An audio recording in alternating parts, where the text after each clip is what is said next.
Ji, oxidation of metals with sulphuric acid के metals की oxidation करेंगे हम सल्फ्यूरिक एसिड के साथ। ये रिएक्शन हम आज पढ़ेंगे। सल्फ्यूरिक एसिड इस केस में जो है एज अ ऑक्सीडाइजिंग एजेंट के तौर पे बिहेव करेगा। Oxidising agent.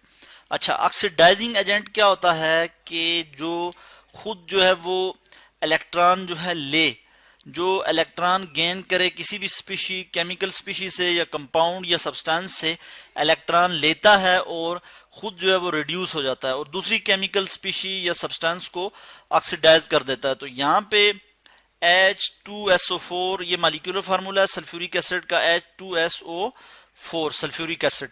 और सल्फ्यूरिक एसिड यहाँ पे एज अ ऑक्सीडाइजिंग एजेंट के तौर पे बिहेव कर रहा है। मैं यहाँ लिख लेता हूं oxidising agent. Oxidising oxidising agent. उसके बाद हम देखते हैं कि सल्फ्यूरिक एसिड जो है वो किस तरह से मेटल्स के साथ रिएक्ट करता है। तो कोल्ड डाइल्यूट एसिड जो होता है, कोल्ड, इसके लिए जो पहली कंडीशन हम देखेंगे वो हमारे पास क्या होगी, कोल्ड, कोल्ड यानी ठंडा, कोल्ड डाइल्यूट, डाइल्यूट यानी जिसकी कंसंट्रेशन कम हो उसे डाइल्यूट कहते हैं। Cold dilute acid sulphuric acid. Cold dilute H2SO4 क्या करता है जी, मेटल के साथ किस तरह से रिएक्ट करता है, इसको आज हम देखेंगे कि कोल्ड डाइल्यूट सल्फ्यूरिक एसिड जब मेटल्स के साथ रिएक्ट करता है, व्हेन रिएक्ट विद मेटल्स, मैं यहाँ लिख लेता हूँ मेटल्स, तो हमें क्या प्रोडक्ट हमें दे देता है, हमारे पास हाइड्रोजन गैस आती है और सल्फेट साल्ट आते हैं। क्या प्रोडक्ट आती है, H2 गैस आती है हमारे पास। उसके बाद क्या आता है हमारे पास, सल्फेट साल्ट आ जाते हैं। Sulphates, sulphate salt, SALT, sulphate salt आ जाते हैं और हाइड्रोजन गैस आ जाती है। इसके लिए हम कुछ रिएक्शंस देख लेते हैं। जैसे हमारे पास आयरन एक मेटल है, Fe आयरन सॉलिड स्टेट में होगी। जब ये H2SO4 के साथ रिएक्ट करेगी, H2SO4, और H2SO4 जो है ये कंसंट्रेट डाइल्यूट है, कोल्ड डाइल्यूट है। जब इसके साथ रिएक्ट करेगी तो क्या होगा, यहाँ पे हमारे पास प्रोडक्ट क्या आ जाएगा जी, फेरस का सल्फेट यानी सल्फेट साल्ट आ जाएगा, ferrous sulphate FeSO4, FeSO4 ferrous sulphate, और हाइड्रोजन गैस आ जाएगी H2, हाइड्रोजन गैस आ जाएगी।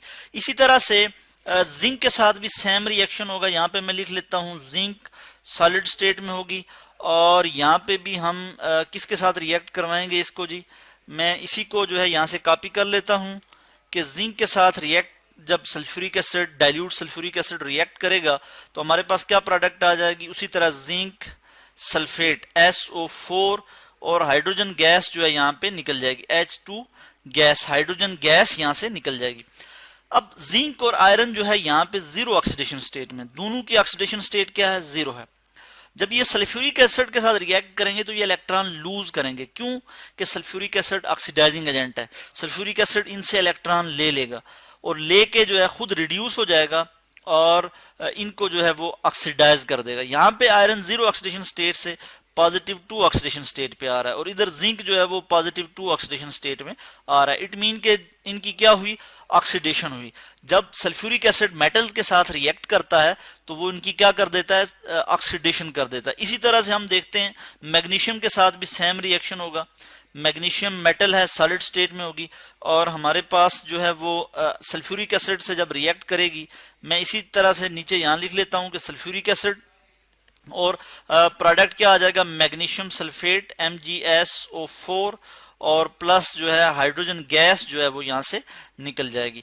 तो हमें पता लगा कि sulphuric acid, cold dilute sulphuric acid जब भी मेटल के साथ रिएक्ट करता है तो हमारे पास क्या आता है, H2 और सल्फेट साल्ट आ जाते हैं, यानी ferrous sulphate, zinc sulphate, magnesium sulphate, ये क्या हैं, ये साल्ट हैं। इसके बाद हम देखेंगे कि कोल्ड कंसंट्रेटेड जो सल्फ्यूरिक एसिड है वो क्या रिएक्ट करता है मेटल्स के साथ या नहीं करता।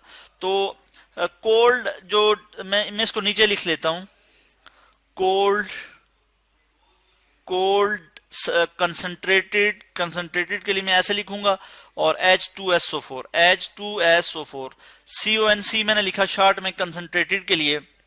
कि कोल्ड कंसंट्रेटेड सल्फ्यूरिक एसिड जो है वो मेटल्स के साथ रिएक्ट करता है या नहीं करता। तो हम देखते हैं हमारे पास मेटल है जैसे कॉपर है, सिल्वर है, इसी तरह मरकरी है। ये मैं इनके सिंबल्स लिख रहा हूं जो पीरियोडिक टेबल में मौजूद हैं। इसी तरह से हमारे पास लेड है, पीबी, लेड है हमारे पास, आयरन सॉरी गोल्ड है, एयू औरम, ठीक है जी, प्लम्बम, हाइड्रोगायरम और एजी अर्जेंटम, ये सब की सब क्या है, ये मेटल हैं।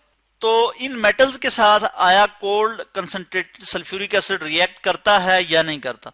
तो इन मेटल्स के साथ जैसे कॉपर, सिल्वर, मरकरी और उसके बाद हमारे पास लेड है और उसके बाद गोल्ड है, इनके साथ रिएक्ट नहीं करेगा। ये जो है रिएक्शन नहीं होगा, इनके साथ cold dilute sulphuric cold concentrated sulphuric acid in metals के साथ रिएक्ट नहीं करेगा। मगर कुछ हार्ड कंसंट्रेटेड जो सल्फ्यूरिक एसिड है वो कुछ मेटल्स के साथ रिएक्ट करके क्या बना देगा, उनके सल्फेट और वाटर और उसके बाद सल्फर डाइऑक्साइड गैस बनाएगा। उसके लिए मैं यहां लिख लेता हूं कि हार्ड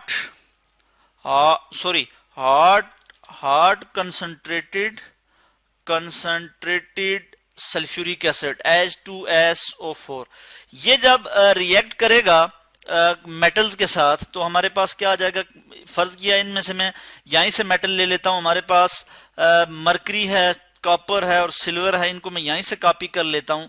मैंने यहां लिखा हुआ है तो इसको मैं यहीं से कॉपी कर लेता हूं।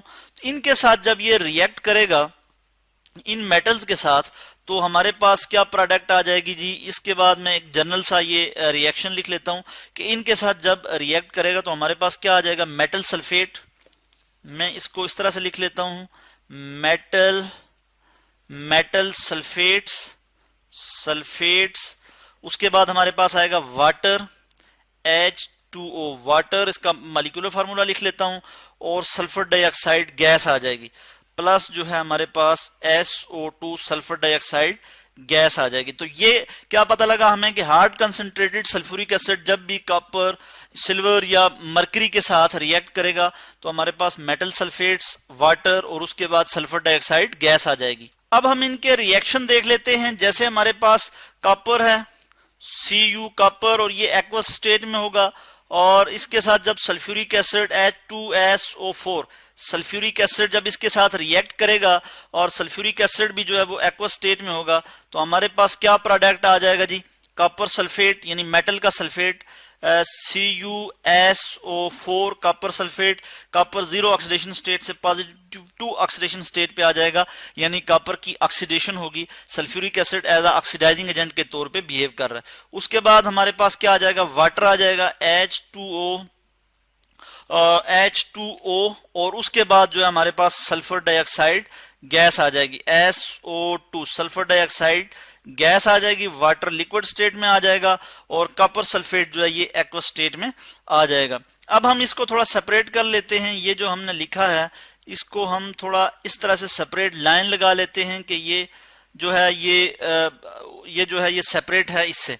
तो इस तरह से हम रिएक्शन दिखा सकते हैं आपको कि कॉपर जब सल्फ्यूरिक एसिड के साथ रिएक्ट करेगा तो हमारे पास कॉपर सल्फेट, वाटर और सल्फर डाइऑक्साइड गैस आएगी। इसी तरह के हम रिएक्शन देखेंगे किसके साथ, सिल्वर के साथ और मरकरी के साथ भी देखेंगे, मगर इसको अभी हम बैलेंस कर लेते हैं। यहाँ पे मैं 2 लगा दूंगा, ये बैलेंस हो जाएगी इक्वेशन, और यहाँ पे भी मुझे 2 लगाना होगा तो इक्वेशन जो है वो बैलेंस हो जाएगी। अब हम मजीद रिएक्शन देखते हैं सिल्वर और मरकरी के साथ।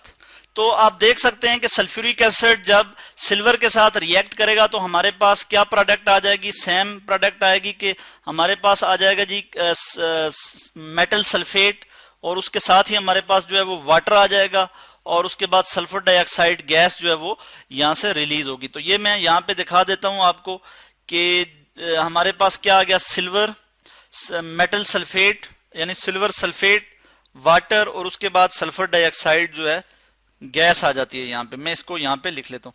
इसी तरह से मरकरी के साथ भी जब रिएक्ट करेगा तो क्या आएगा जी, मेटल सल्फेट, वाटर और उसके बाद सल्फर डाइऑक्साइड गैस। तो इस तरह से हमें पता लगता है कि सल्फ्यूरिक एसिड जो है वो एज ऑक्सीडाइजिंग एजेंट के तौर पे बिहेव करता है, और हार्ड कंसंट्रेटेड सल्फ्यूरिक एसिड के साथ क्या रिएक्शन होता है मेटल का, वो भी हमने आपको बताया कि इसमें मेटल सल्फेट, वाटर और सल्फर डाइऑक्साइड गैस जो है वो रिलीज होती है। और जो कोल्ड डाइल्यूट सल्फ्यूरिक एसिड है, वो क्या करता है जी, H2 गैस रिलीज होती है और उसके बाद सल्फेट साल्ट जो है उसमें आ जाता है। यानी इस सारे केस में सब रिएक्शन जो हमने देखे हैं, इसमें क्या हो रहा है कि जो सल्फ्यूरिक एसिड है वो एज ऑक्सीडाइजिंग एजेंट के तौर पे बिहेव कर रहा है, मेटल की जो है वो ऑक्सीडेशन कर रहा है, मेटल से जो है वो इलेक्ट्रॉन ले रहा है, वो उनको ऑक्सीडाइज कर रहा है और खुद जो है वो रिड्यूस हो रहा है।